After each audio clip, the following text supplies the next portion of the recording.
राम दोस्तों, होली का त्योहार आ गया है। अब आप सब तो एक दूसरे के रंग लगाएंगे ही, लेकिन इस समय मथुरा, वृंदावन में और बरसाने की होली देखने लायक हो चुकी है। आप लोगन तो रंग गुलाल लगाकर खुश हैं, लेकिन वहां पर कहीं लड्डू मार के होली मनाई जा रही है तो कहीं लठ मार होली खेली जा रही है। मतलब सोचो कि बसंत पंचमी से शुरू होता है वहां होली और पूरे 40 दिन तक होली का त्योहार चलता रहता है। जैसी होली आने वाली होती है कि एक हफ्ते पहले ही धूम धड़ाका हो हल्ला और ज्यादा तेज हो जाता है। मथुरा की होली के पीछे ये मान्यता है कि देवों के देव महादेव और माता पार्वती काशी पहुंचे थे इस दिन, और इसी खुशी में रंग भरी एकादशी में मथुरा में सब धूमधाम से होली खेलते हैं। लेकिन बरसाने की होली तो गजब है भैया।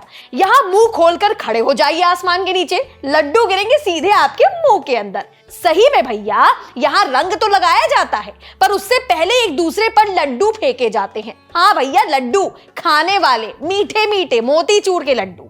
सबसे पहले राधा रानी और भगवान कृष्ण को लड्डू का भोग लगता है और फिर भक्तों को प्रसाद में मिलते हैं लड्डू, वो भी फेंक कर। दरअसल बरसाने में श्री जी का मंदिर है। यहाँ श्री जी मंदिर में लोग रंग और गुलाल से खेलने के बजाय लड्डू फेंककर होली खेलते हैं। अब जाहिर है जिसके मुंह में लड्डू गया उसका मुंह मीठा हो गया, और इससे प्यार और मिठास भी आपस में बनी रहती है। इसके पीछे की वजह यह है कि राधा रानी के जो पिता थे वृषभानु जी, वो नंदगांव में श्री कृष्ण जी के पिता को होली खेलने के लिए इनवाइट किए थे। तो ये इनविटेशन बरसाने की गोपियां नंदगांव लेकर जाती हैं और पुरोहित जी के जरिए इनविटेशन अप्रूवल को बरसाने तक पहुंचाया जाता है। अब पुरोहित जब बरसाने पहुंचते हैं तो उनका आदर सत्कार सम्मान होता है, लड्डुओं से मुंह मीठा कराया जाता है और कुछ गोपियां उन्हें गुलाल लगाती हैं गाल पर।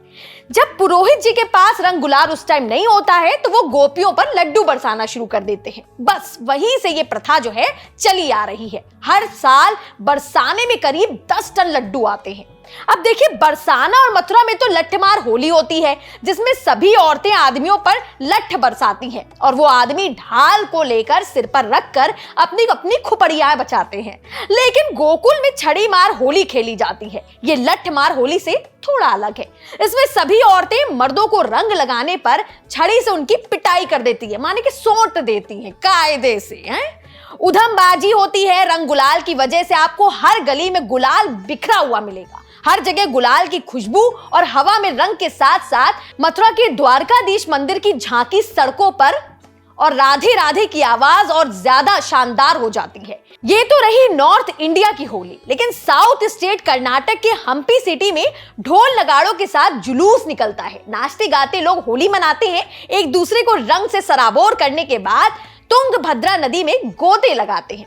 वैसे इस होली में एक बात तो तय है कि रंग के साथ साथ उन औरतों के लिए होली ज्यादा खास हो जाती है जो होली की आड़ में कभी लाठियां तो कभी छड़ से अपने मन की मुराद को पूरा करते हुए घर के मर्दों की कुटाई करती हैं। होली पर कोई बुरा भला नहीं मानता और पूरे साल की कसर लाठी और छड़ी के दम पर निकाल दी जाती है। वैसे आपको पता है राजस्थान में भी ऐसा ही होता है। यहाँ भी होली के दिन घर की औरतें मर्दों को पकड़ पकड़ के अपनी भाषा में, आम भाषा में जो बोलते हैं, कोड़ा मारती हैं। जैसा कि नाम से पता चलता है, औरतें आदमियों को कोड़े से पीटती हैं और खास तौर पर यह होली भाभी और देवर के बीच में कुछ ज्यादा प्रसिद्ध है। इससे कहा जाता है कि उनका रिश्ता और भी ज्यादा मजबूत हो जाता है। पिटाई करने से पहले औरतें बकायदा सजती हैं, संवरती हैं। उसके बाद सड़क पर रंग से भरा एक जो है टब रखा जाता है। पहले उसमें होली खेली जाती है और फिर सभी भाभियां कोड़े को रंग से भिगोकर देवर को पीटना शुरू करती हैं। मारपीट का ये परंपरा जो है वो 200 साल पुरानी है। अब भैया आ जाते हैं हमारे खुद के शहर कानपुर की होली के बारे में। हमारे कानपुर में तो होली पर न जाना ही सही रहेगा आपके लिए, क्योंकि यहाँ ना कोड़े पड़ेंगे ना लाठी। सड़क पर बकायदा लिटा कर अच्छे से रंग से पोत दिए जाओगे। फिर नालियों का जो कचरा गोबर होता है ना, वो सब मुंह पे लगाया जाएगा, जिसको गोबर का फेशियल समझ लेना। और फिर अगर जब भी मन नहीं भरा तो कपड़े फाड़ कर, जूते उतार कर तारों पे लटका दिए जाएंगे बकायदा। यानी अगर आओगे इज्जत से तो घर पर वापस बेइज्जती कराकर जाओगे। चलते हैं, आप सभी लोगों को हैप्पी वाली होली रंगों से खेलें। लेकिन हाँ, कानपुर लखनऊ जाए ना तो थोड़ा सावधान रहें। काहे कि अभी हमने आपको बताया ना कि जाओगे इज्जत के साथ पर आओगे बेइज्जती कराकर। नमस्ते।